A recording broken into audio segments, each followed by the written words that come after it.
Oh, this is wonderful. So back that way, the way we came in,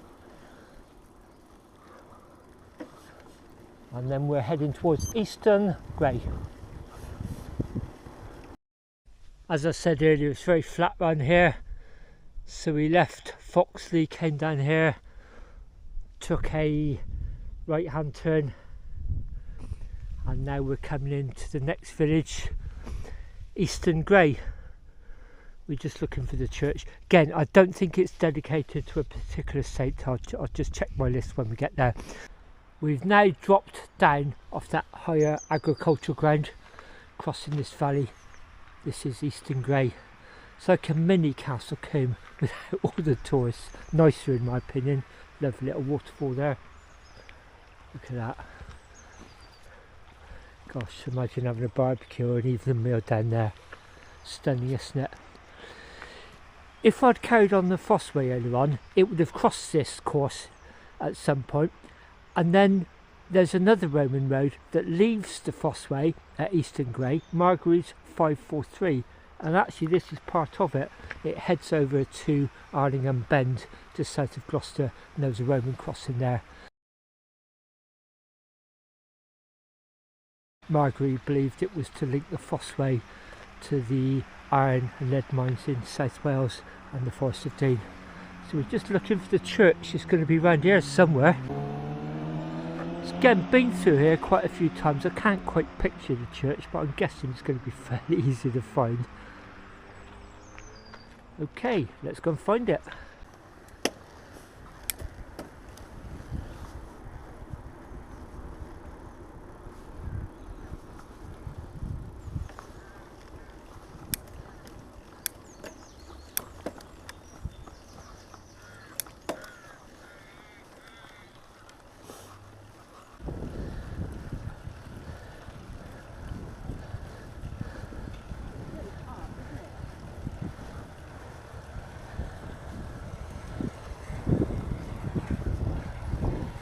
As you climb out of that wonderful river valley, those fantastic looking cottages, you head up towards the main road, and I was beginning to think I might have missed the church, and I saw that, what looks like a church notice board. Then I just spotted this here, church. This would be easy to miss. And that couple walking their dogs, I think they sensed I was having doubts, and he sort of said, "Is it a church you're looking for?" It's down there. So that's handy. Again, easy to miss. I've ridden by here not that many times, but you know, several times, and I've never known there was a church in here. I'm always concerned that I'm trespassing. I'd never do that. Looks like a big gatehouse there. Look, for an estate. So that's why I was a bit reluctant to come down there. Oh, there it is. Look, how beautiful is that? And look, I think this is going to be our lunch stop. Must be getting on for midday now. First things first, the church and the stamp. It's only just round a slight bend. There's the gatehouse, but you can't see it. It's covered in these trees. It's quite well camouflaged. Here are all the crows. That looks like probably led into the grounds of the house. Yeah, looks like there's a big ornamental drive going up there. So I've got my passport. Head towards the porch. Classic south facing porch, west bell tower, nave, chancel, facing east. Birds could get through there. You can just see a slatted wood. Inscription up there, 1836. The bell tower looks really old, although parts of the nave look much younger. Been a bit of pinning there, isn't there? Look, reinforcing. It's because it's on a hillside to stop it falling down. Okay. Oh, just push open.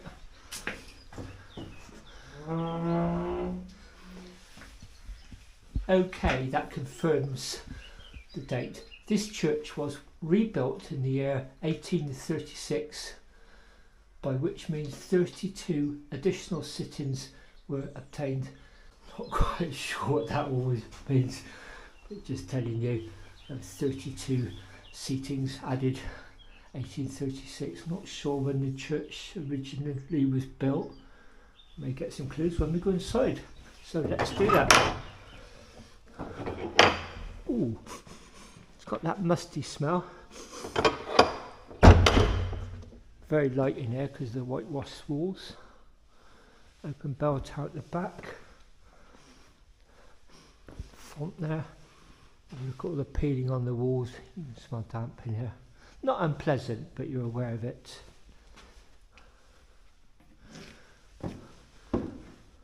Doorway up to the bell tower padlocked.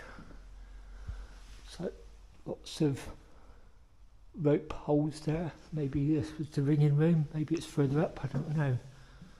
Oh, there's the visitor's book. Let's go and put my passport down there. Oh, that looks like that might be the information there. Box pews, look. Victorian box pews. Oh, look at that very slender pulpit with the same plate above it. So the sermon didn't disperse into the grand roof, it projected it out. Then the opposite of many churches, you quite often go from a light nave into a more subtly darkly lit chancel, but this is the opposite. You go up into a very light, almost whitewashed chancel. Altar rail there, and the altar. There's no ornamental reredos behind the altar. There's one of the, I can't remember what they're called, but there's one of those recesses there. Possibly a doorway there into a chapel or a vestry. Hard to know.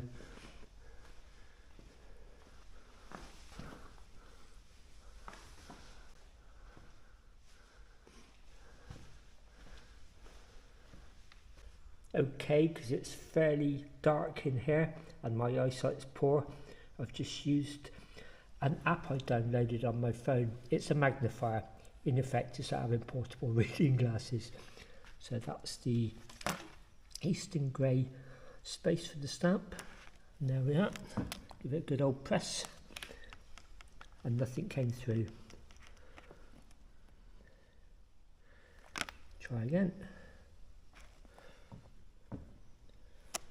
Oh yes, so busy filming I've forgotten to ink it. Being really careful, make sure I replace the top on the ink pads and then put it back in the airtight Tupperware. I don't want to ruin this for other people. Those can dry up so easily. There we are then. 1, 2, 3, 4th church today. I think this is a good place for lunch. So looking at the visitor's book, there's a few baths jump out. West Glamorgan, is that? Oh, Gloucester, no, Wickham's near Gloucester. Wootton Bassett, Malmesbury, Cirencester, is that? Long Newton, Tetbury. But I've noticed these people here from Bath, 24th and the 30th of March. Pilgrim walk, first stamp today. So I'm going to be joining them there. There we go. 8th of April, Andy C, Bath, cycling the Athelstan Pilgrim Way. 4th stamp today.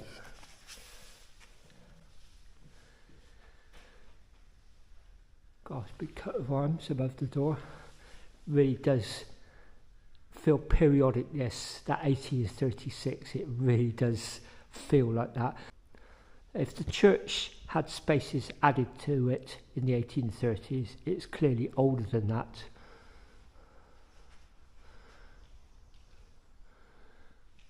When I get home in the post edit, I'll research that and I'll put it on the screen now.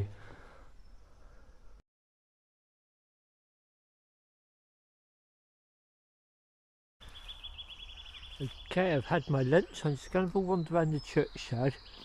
But I'm just noticing the slant and the slope on that box tomb there, and the ornate carvings, like the little children or cherubs.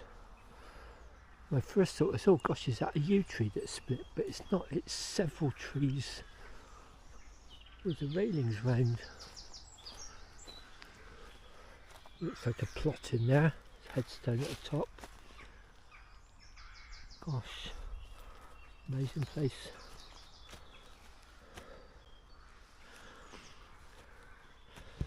couple's tomb, possibly a family tomb, side by side. Okay, let's have a wander around all the primroses everywhere this time of the year. I don't know if it's just me, but I've been noticing a lot of dandelions at the moment. They're everywhere round our way. There's over there as well in this churchyard.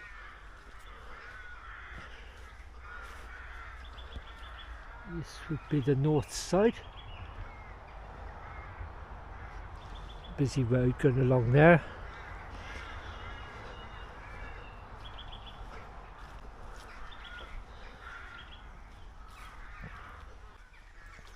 Got a little chimney there. I wonder if that's the vestry in there.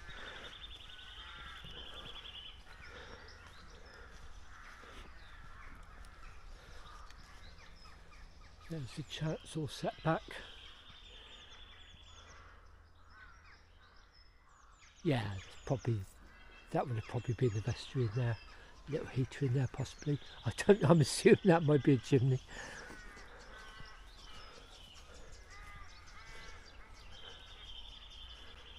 And back round to the south side.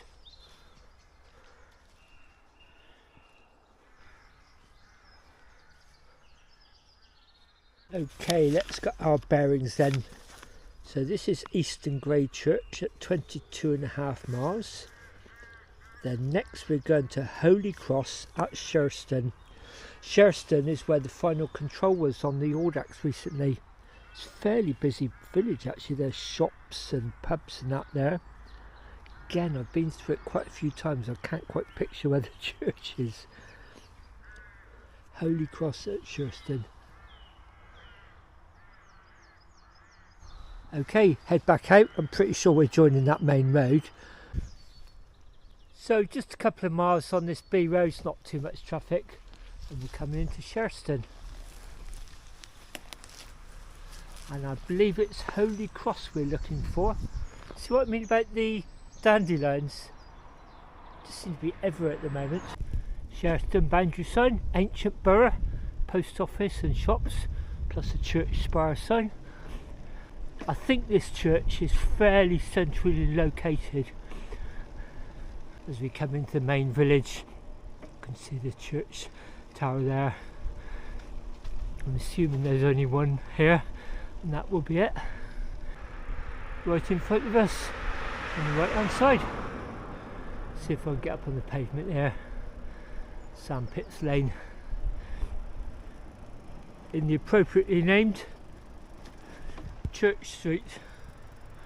Just as you come into the heart of the village, there's started the shops and the garages. What looks like a very low arch.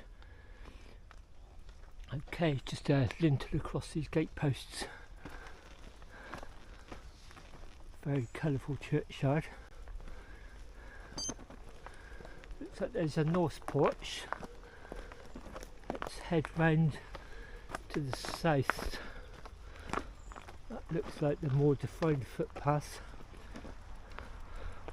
That would have probably been a better spot for my lunch actually, more sun drenched. Oh, there's a lich gate, so I'm assuming that's leading up to the south porch. Yep, Holy Cross Church, open.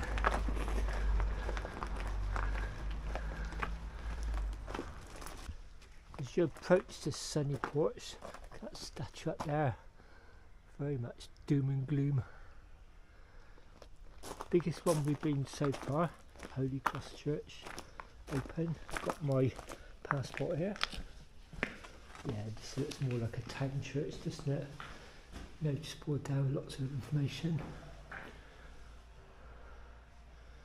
Okay. The church is open, but there's no access to part of the nave. Okay. This does feel lovingly well kept. I always see scaffolding going on, roof work I expect. Stamp. Let's do that before we have a look around. Again, the Tupperware there with the ink pad. We're going for that one there. Yep. Make sure it's got some ink on it. And stamp. There you go. church number 5 today. Holy Cross. Get it all the way. See it. Sign of the Times. Social kind of coffee morning area at the back.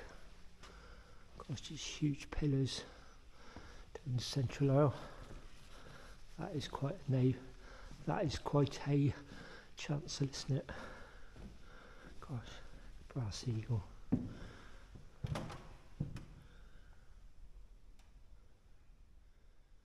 Gosh, the rood loft stairs. Let's see what that says.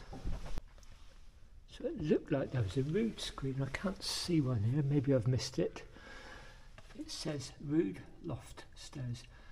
These stairs originally gave access to the rood loft, which ran across the nave above the rood screen. The rood screen is a common feature in late medieval churches, typically an ornate partition between the chancel and the nave, put up to separate the clergy and the high altar from the lay people. Have I missed it? Is there a rood screen somewhere? I can't see one. No, there was one. Oh gosh, separate chapel just off to the right. Or should I say south? This is the grandest church so far. Gosh, look at the reredos, the ornamental carvings behind the altar.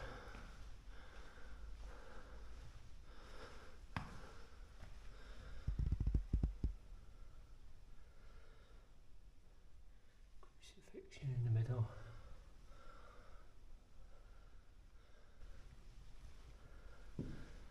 Church of the Holy Cross, Sherston Magna. Never heard it referred to as Sherston Magna before. Looking straight back down the nave. There's a chapel in there. And there's another aisle over there. It's much darker this side, being north facing. Sign of the Times though, taking pews out to put in seats. You can see why.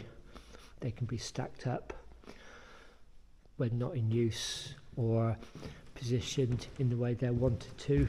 You can sort of see in this case there's nowhere in the ark and the animals.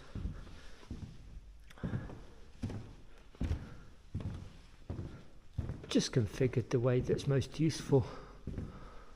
That actually looks like I thought that was a cooking top at first. I think that might be a hob there for coffee mornings. Gosh, quite a big church.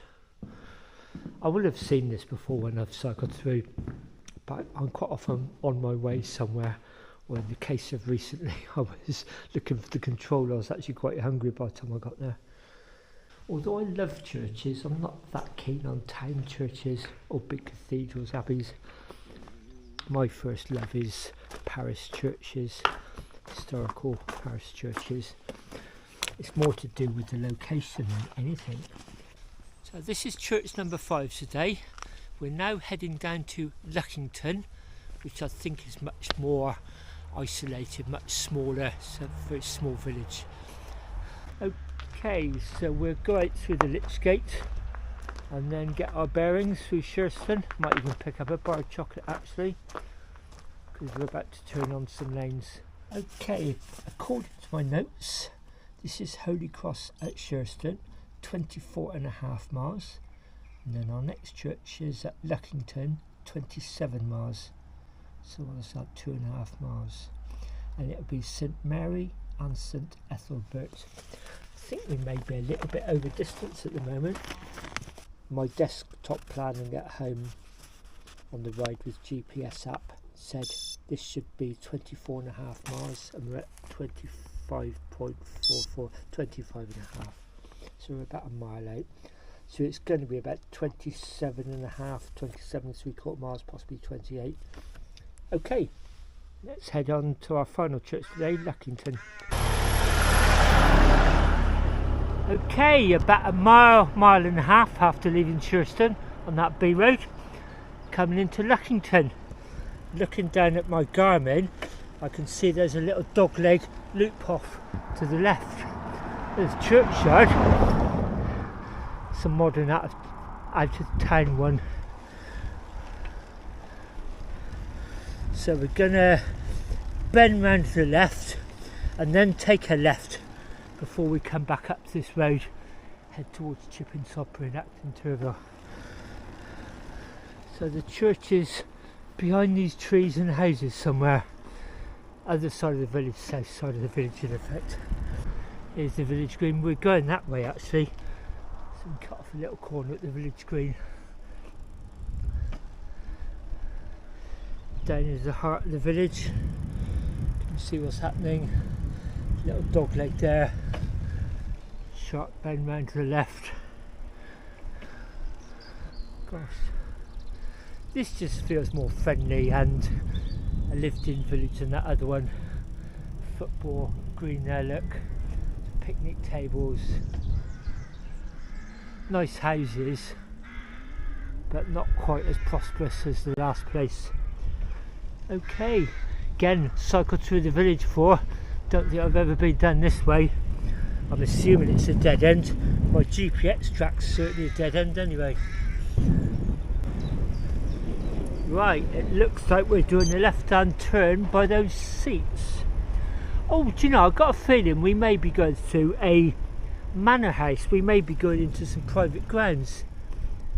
Yes, I vaguely remember this. Luckington Court. Main house only.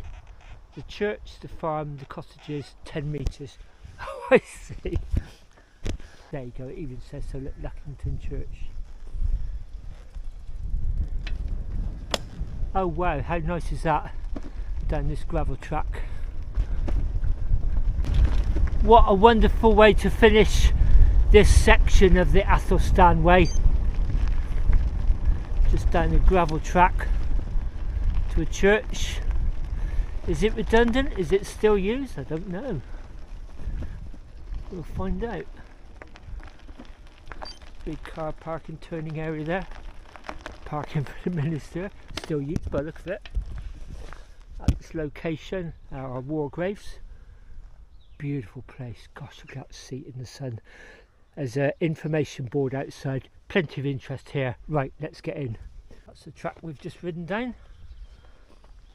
It says no camping or overnight parking. Lovely south facing porch there, look, catching the sun, and the seat as well. We're going to have a look at that information board shortly. First things first, let's go in the church and find our stamp. There was nothing wrong with that church at Sherston. I was jesting a little bit as we left, but this is definitely more my type of place. The location, oh look at that picture of it there. Mind the step as you go in. Oh yeah, it's a bit of a drop. Yes, it warns you to mind the step, and you really need to. So you come into this little recess area. Almost. And this church is actually surprisingly airy and light. Really, really nice. You can see what we're looking there for. There we are, you can see what we're looking for. Actually, I'm going to look round here first before I do the stamp. This is just really, really nice.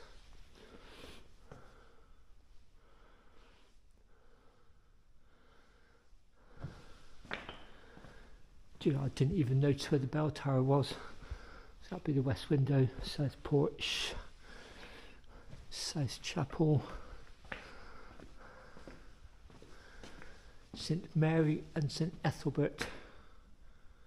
Oh, this is just really, really nice. I'm going to do my usual walk from the nave into the chancel. Really big open stone and pulpit. Okay, up the step into the chancel, onto carpet and a tiled floor. Just got that more cool ethereal feel in here. head towards the east window. Oh, I thought that might be the bell tower, and then no, it's a light with a long lead on. Oh yeah, it might be the bell tower actually. Up to the east window.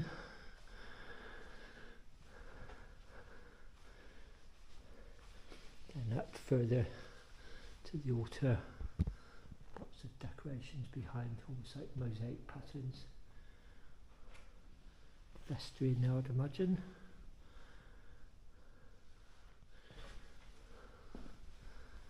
I wonder if that's the saints. I've no idea. Through this narrow arch into the altar at the chapel.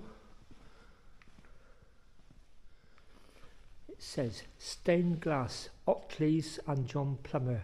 Who was he? Well, let's go and see. It says there the Otley collection. Who were the Otleys? Who was John Plummer? John Plummer was a York-born lad and a talented chorister. It says assumption. John Plummer's tragic death resulted from him doffing his cap to a passing gentleman in Bootham.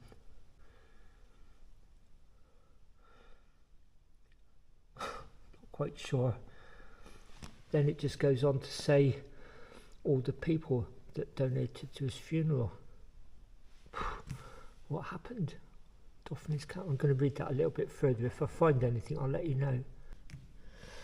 Oh, it says here, his untimely death occurred in York as per the following newspaper report. So this is a quote. As a York minister choir boy named John Plummer, aged 14, was riding his bicycle down Bootham Lane last night when he was overtaken by a cab. As he was recognising a passing gentleman, he fell off his machine and was run over by one of the cab wheels. He died from internal injuries, however, shortly after admission to a hospital. Gosh, so he's being polite. It looked like he lost control of the bike and went under the wheels of a cab. Let's go and see if we can find his window in honour of John Plummer from 1894 to 1908. This window is dedicated. Okay, let's see if we can find that. Ah, it's up in the chancel behind the altar. There it is. John Plummer's dedication window. Born 1894, died 1908. This window is dedicated.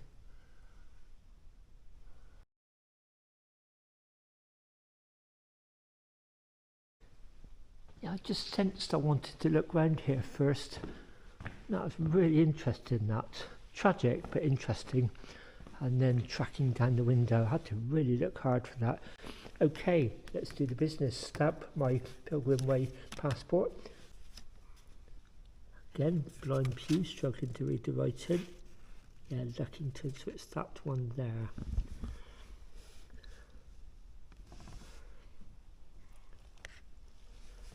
Nice blue stamp.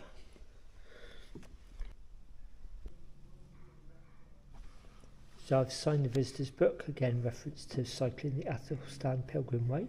I've just noticed this, Jane Austen's Pride and Prejudice, 1995 BBC TV series. I'm not sure if there's Colin Firth, it looks a bit like a young Colin Firth. It says, many of the scenes were shot at Luckington Court, that's that big house next door, and in and around the church.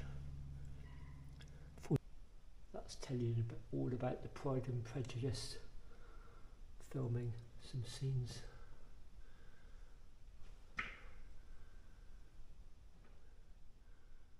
Yes, that's Colin Firth. Gosh, there's just so much of interest here, worth coming back. I haven't even scratched the surface, to be honest. There's lots of things here, just warrants coming back. It's too much to take it in one go. Lastly, I think I'll look at the two shots there. Look, similar scene, summer and winter. I decided not to research the churches on this route too much. I just wanted to follow my nose and follow my pilgrim passport. But this has just been full of interest. It really, really is a lovely church, lovely setting, and this is probably my favourite one today so far. This is just stunning. I really am going to have a look around the churchyard here. Lots of seats here in the sun. Oh yeah, there's this information board as well. Gosh. Oh, that was the MI6 chief. I thought maybe it's a local war hero. Reference to Pride and Prejudice. It's also on the Macmillan Way, church history, lest we forget. Chest or box tombs are a typical sight in many Cotswolds churchyards. This definitely warrants coming back, really, really does. Okay, let's have a wander around. I mean, really am in, the arm warmers are off now. I really am in shorts and short sleeves for the first time this year. Lovely warm weather. We've had about a week of it so far. I think there's another week to go. I have no idea what time it is. I'm guessing it's getting on for 2 o'clock thereabouts. Be interesting to see. Well, that was quite a good guess. It's 13:59, so during this video clip it will be 2 p.m. I'll stay here for a while before I then make my way, a bit like I did on the first Athelstan way trip a few weeks ago. I'm going to cross over the M4, then drop down Hinton Hill and get on the Bath to Bristol bike track near Bridge 8. It's been a fantastic day out. I've really, really enjoyed this. The churches have been brilliant. I think this is probably my favourite one. Probably the least favourite was Sherston, but they've all been different in their own way. The bell tower at that first one was really nice. That really small chapel, that was pretty amazing. So this is 6 today. I did 1 the previous trip, that's 7. There's 9 in this benefice, so I'll probably finish off each benefice at a time. So the final 2, 8 and 9 of this benefice, I'll probably link that into an adjoining benefice. I haven't forgotten the Gloucestershire CCT project. Probably my next trip on a bike will be a train assisted ride going to some of the further out ones actually, and I do want to start doing some camping soon. It's just been doing a lot of work on the house recently, hence not quite as many videos as normal, but I wanted to get that all done before the nice weather arrived. Anyway, I hope you enjoyed coming along. Thanks so much for watching. See you next time.